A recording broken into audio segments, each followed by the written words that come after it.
Aku manggil lu apa? Abi apa? Abi aja. Oh, makanya Aboiko kan kamu biasanya ngomong di. Ya sekali-sekali boleh lah dipromosiin. Oke, Kak Alex. Yuk. Tadi aku udah ngobrol-ngobrol, udah coba lihat dari teman-teman sendiri. Ini banyak yang aku temuin tadi, yang mereka ngungkapin alasannya tentang potensi diri mereka. Nah, sekarang aku jadi mikir nih, sebenarnya gimana sih cara kita nemuin potensi di dalam diri kita? Kak Alex, dari pengalamannya Kak Alex, boleh cerita nggak? Paling penting sih ya, Bi ya, yakin bahwa setiap kita pasti punya potensi. Dan potensi itu memang beda-beda ya. Jadi nggak setiap orang punya hal yang sama. Jadi saya pikir itu perlu ya, kita benar-benar mengenali diri kita, apa yang menjadi potensi kita, dan mencoba mengembangkannya. Kira-kira gitu. Setuju nggak dengan statement ada yang bilang potensi orang itu ada yang kecil, ada yang gede, ada yang banyak, ada yang sedikit? Itu mirip kayak gini deh ya. Kalau anak kecil, ya bagian dia ya segitu porsinya. Kalau orang yang gede ya porsinya. Jadi setiap orang punya kapasitas yang berbeda, berarti juga potensinya bisa beda-beda begitu. Jadi jangan membandingkan diri satu dengan yang lain, tapi benar-benar kenali apa yang jadi potensi kita. Gitu. Potensi itu contohnya apa sih, Kak? Kadang-kadang orang mikirnya langsung, wah gue mesti kayak orang lain gitu. Satu waktu saya ikut satu tes singkat banget gitu ya. Sederhana, misalnya gini, saya punya kemampuan untuk kerja dengan anak yang lebih kecil. Itu juga potensi. Saya bisa kerja dengan orang yang lebih tua. Jadi ada hal-hal yang dalam diri kayak udah built-in gitu ya. Kok gue lebih deket sama anak kecil ya? Atau misalnya ya kayak banyak YouTuber sekarang lah ya, Aboiko contohnya. Saya bisa kerja dengan teknologi dan segala macam. Kan nggak semua orang punya potensi yang sama. Nah saya pikir kita jangan mulai dengan berpikir, wah saya mesti bisa seperti siapa. Apalagi mungkin kita ngelihatnya prestasi-prestasi, misalnya orang bisa main basket, orang bisa main bola, lalu kemudian dia bisa jadi penyanyi, ikut acara-acara yang kayaknya wah, tapi ada hal-hal yang sederhana kok yang Tuhan kasih sama kita. Oke, jadi memang setiap orang pasti dikasih potensi. Iya. Tinggal kita ngembanginnya kayak gimana. Betul. Nah sekarang pertanyaannya, dari sekian banyak potensi yang kita milikin, gimana cara cari tahu supaya mana sih yang lebih efektif buat kita berkontribusi buat sekeliling kita, buat bangsa kita, buat macam-macam. Oke, ini sih banyak tipsnya ya, tapi mungkin sederhananya gini nih. Kalau saya nulisnya pakai tangan kanan, Abi nulisnya pakai tangan apa nih? Tangan kiri. Tangan kiri, ya. Jadi kalau misalnya Alex nanya nih sama Abi bisa nggak nulis pakai tangan kanan? Nggak bisa. Bisa sih, tapi jelek. Nah, saya juga tangan kanan yang dipakai nulis, tangan kiri bisa sih, tapi jelek. Nah, kita mesti temuin potensi kita yang tangan kanan. Jadi maksudnya gini loh, kita coba cari, mungkin dalam hal ini kita nggak sebaik orang lain. Mungkin itu adalah tangan kiri. Tapi ada hal-hal yang tangan kanan kita temuin dan kita kembangkan gitu loh. Nah, cara cari tahu tangan kanannya itu gimana, Kak? Ya, pertama sih ya tentu gali minat kita. Tapi minat juga harus disertai dengan kemampuan ya, yaitulah potensi itu. Tapi hal yang lain jangan lupa, orang-orang yang dekat sama kita itu bisa kenal kita. Ya misalnya orang tua, guru, teman gitu ya. Jadi ketika mereka melihat kita, mereka mungkin bisa kasih masukan. Kamu tuh bagusnya di sini loh gitu ya. Dan ya kalau mau bagus lagi sih ya ikut tes minat bakat kali ya, lebih ketahuan gitu lebih. Dan dari situ dikembangin. Iya. Dan dikembangin dan jangan lupa gitu ya. Itu kan prosesnya panjang tuh. Bukan cuma satu kali punya potensi lalu kemudian jadi bagus begitu. Sama kayak orang-orang yang di atletik misalnya, di olahraga, di nyanyi, di nari, itu perlu latihan, perlu proses yang panjang dan ayo terus bangun semangat gitu, jangan nyerah. Kalau gagal ya coba lagi. Nanti kalau dicoba berkali-kali ternyata memang bukan di situ, ya barulah kita pindah ke potensi yang lain yang memang potensi tangan kanan kita kalau nulisnya pakai kanan. Oke. Ada orang yang banyak aku temuin di sekeliling aku yang aku tanyain, yang mereka bilang potensi aku nggak ada, aku jadi followers aja lah, aku jadi pengikut aja lah. Itulah ya sekarang karena orangnya sibuknya nyari follower gitu ya. Iya benar. Tapi sebenarnya kita mesti jadi trendsetter ya. Jadi kalau kita tahu bahwa ada hal yang kita punya, walaupun itu mungkin kecil, sederhana, tapi kalau kita kembangkan dalam proses yang panjang, kita latih, kita pakai jadi apa ya? Itu bisa jadi sesuatu yang berguna lah buat orang lain, buat bangsa ini. Saya pikir yang sederhana itu pun juga bisa kita pakai gitu ya. Jadi jangan sampai tertekan dengan pikiran saya nggak sebaik dia, saya nggak punya ini, saya nggak punya itu. kita jangan pakai atau kita jangan mikir apa yang kita nggak punya. Oke. Pikirin apa yang kita punya, itu yang kita kembangkan. Oke.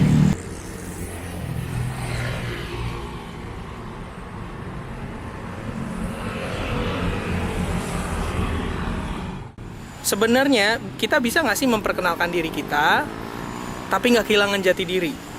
Wah, ini jadi menarik nih untuk kita sama-sama pikirkan, bahwa banyak orang ternyata saat ini mungkin nggak terima dirinya itu karena ada konsep diri yang lain di luar sana, yang dari di sekitar kita tuh yang sedang, ya misalnya kayak yang cantik itu harus putih misalnya gitu ya. Yang cantik itu harus kurus. Kita nggak masuk dong. Aku nggak masuk dong. Nah, hal-hal seperti itu seringkali yang membuat kita waktu kita kenalin diri pun kita nggak berani menerima apa yang memang menjadi kenyataan diri kita. Dan saya pikir sih harusnya kalau kita sama-sama perhatikan bahwa itu bukan hal yang sebenarnya memalukan, karena memang itulah diri kita apa adanya, bukan ada apanya aja gitu ya. Jadi sebenarnya kita diciptakan unik ya.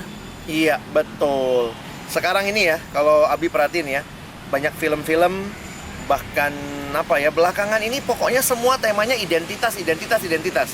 Tapi yang mungkin juga Kak Alex pikirin, yang kita harus sama-sama ingat gitu ya, identitas itu orang suka nyarinya, ini ada 3 pendekatan nih ya. Yang pertama bilang, lihat ke dalam dirimu. Wah, the hero lies in you gitu ya. Tapi yang kedua, lihat keluar. Wah, lihat siapa yang jadi idolanya, Bi. Ya, misalnya, wah ini band ini nih, atau artis ini nih. Nah, itu akhirnya identitas kita kok jadinya, pertama lihat ke dalam, yang kedua ngelihat keluar, dan itu belum tentu juga hal yang tepat begitu ya. Dan yang ketiga nih, ini kita ngomong manusia unik tadi Abi bilang ya. Manusia berarti ada yang mencipta. Harusnya kalau kita misalnya beli sebuah barang, maka kita akan tahu barang itu gunanya apa, itu tergantung yang menciptakannya, yang memproduksinya. Kira-kira bagaimana makainya, apa yang melekat pada barang itu menjadi apa ya, istilahnya jati dirinya barang itu ya. Nah, kalau kita ini sadar kita ciptaan dari pencipta yang maha kuasa, nah harusnya kita tidak mencari identitas itu dari dalam, dari luar yang nggak benar, tapi kita lihat dari pencipta kita. Dan kita udah dikasih tahu tentunya bahwa pencipta kita menciptakan kita dengan sempurna. Gimana Kak ilustrasi yang ngegambarin soal jati diri? Nah, ini ada yang unik nih ya. Tahu nggak ini berapa? 50.000. Berapa, Bi? 50.000. Kata siapa? Kata Abi 50. Kalau misalnya kita tambahin nolnya 2, berapa nih? Tetap 50.000. Oh, mungkin dia kurang pakai topi yang bagus, kita tambahin topi yang bagus gitu ya. Tetap aja. Bener 50.000. Kata siapa? Bukan kata orang, tetapi kata penciptanya, kata yang ngeluarin duit ini. Bank Indonesia bilang ini 50.000, kita mau apain pun ini 50.000 gitu ya. Jadi kadang-kadang kalau kita nyari jati diri kita dari luar, ditambahin ke dalam, ya ingat aja apa kata pencipta kita, dan itu yang kita pegang.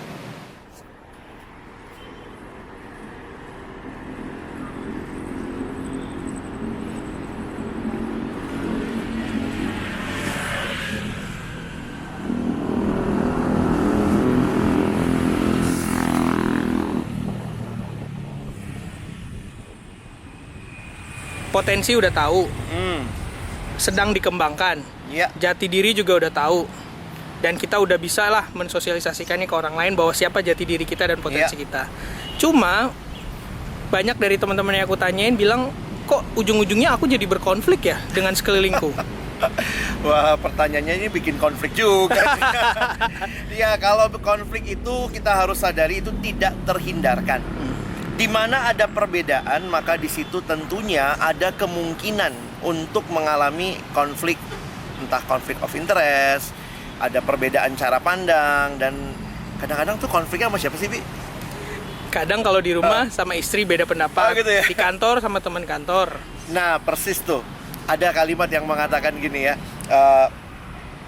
yang biasanya membuat kita konflik itu, atau kita biasanya berkonflik dengan orang-orang yang terdekat. Contohnya nih, misalnya Presiden Norwegia. Abi konflik nggak minggu lalu sama Presiden Norwegia? Kenal aja enggak? Kenal aja enggak gitu ya. Jadi teman-teman, Jangan takut konflik, karena itu adalah sebuah realita yang harus kita hadapi, dan bahkan itu mungkin dengan orang-orang yang dekat dengan kita.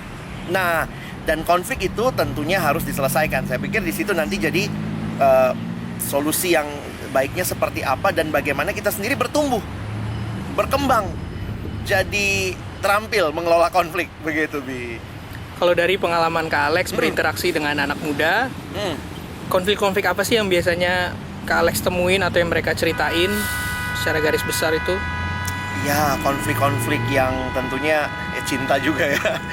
Beda pendapat, mau makan sama pacar aja nanya makan di mana, itu bisa berantem tuh di jalan gitu ya. Yang satu mintanya makan terserah gitu ya. Terus kemudian ada lagi yang konflik dengan orang tua karena beda pendapat. Orang tua kok kayaknya nggak ngerti anak muda gitu ya. Dan ada juga yang konflik di antara sesama teman yang mungkin karena perbedaan cara pandang, perbedaan cara melihat, perbedaan cara menyelesaikan masalah gitu Bi. Dan yang Kak Alex anjurin atau yang Kak Alex advice ke mereka rata-rata apa Kak? Ya itu paling sederhana sih ya, punya keterbukaan lah untuk menyelesaikan konflik itu. Tentunya keterbukaan harus dari dua sisi ya. Jadi misalnya duduk sama-sama membicarakan. Seringkali waktu dibicarakan kita dengar sisi yang lain, sisi yang satu lagi ternyata punya maksud yang sama-sama baik kok. Cuman mungkin cara menyampaikannya berbeda. Cara kadang-kadang tuh masalahnya simple kok gitu ya, asal dibicarakan. Dan kalau kita butuh mungkin kita cari orang yang jadi penengah ya, sehingga sama-sama kita bisa melihat sudut pandang yang seperti apa. Kak Alex setuju nggak dengan statement hindari konflik untuk mencegah konflik yang lebih besar? Enggak lah, karena statement itu sendiri bagi saya membuat orang jadi kayaknya maunya damai, tapi sebenarnya damai yang semu gitu ya. Kayak tenang, tapi ternyata dalam hati bergejolak. Saya pikir dalam budaya kita, memang kita orang timur ya, kita tentunya menyelesaikan konflik, kita butuh sesuatu pendekatan yang lebih terbuka, tapi tidak menjadi orang yang sombong, arogan, merasa diri lebih baik dari orang lain. Dan saya pikir ini yang perlu kita kembangkan, budaya keterbukaan yang santun. Nah, kira-kira gitu Bi.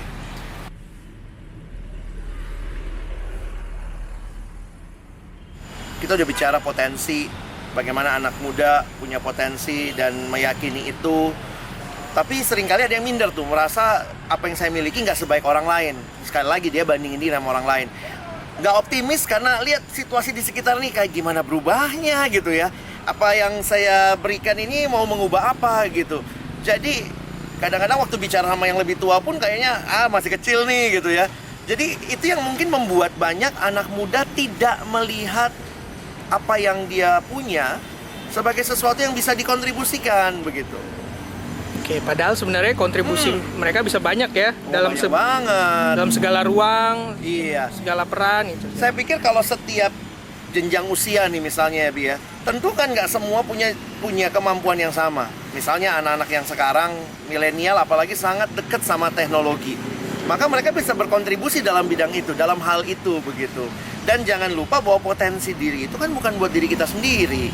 Itu kan tentunya diberikan sama kita untuk juga dipakai membangun komunitas orang lain, bangsa kita juga. Saya pikir sih itu yang harus kita ingat. Anak muda tuh kontribusi yang paling efektif tuh kayak gimana sih Kak dari interaksi Kak Alex dengan anak muda? Kalau saya lihat sih interaksi saya dengan banyak anak muda mulai dari apa yang kamu punya deh. Punyanya apa? Sosial media, punya YouTube, punya Instagram. Ayo mulai dari situ. Kontribusi kita dengan hal-hal yang di sekitar kita aja. Nggak usah mikir terlalu besar dulu, tapi mulai dari hal-hal yang sedikit. Subscribernya iBoyko berapa dulunya? 0. Lalu nambah segini banyak gitu ya. Jadi karena ada sesuatu yang mau dikontribusikan. Apa kalau Aboyko suka ngomongnya sharing hal yang positif gitu ya. Nah itu yang kita mulai dari apa yang kita miliki, dan kita coba ajak teman-teman kita yang lain yang juga punya potensi yang sama, atau kita bisa berkolaborasi dengan potensi-potensi yang berbeda.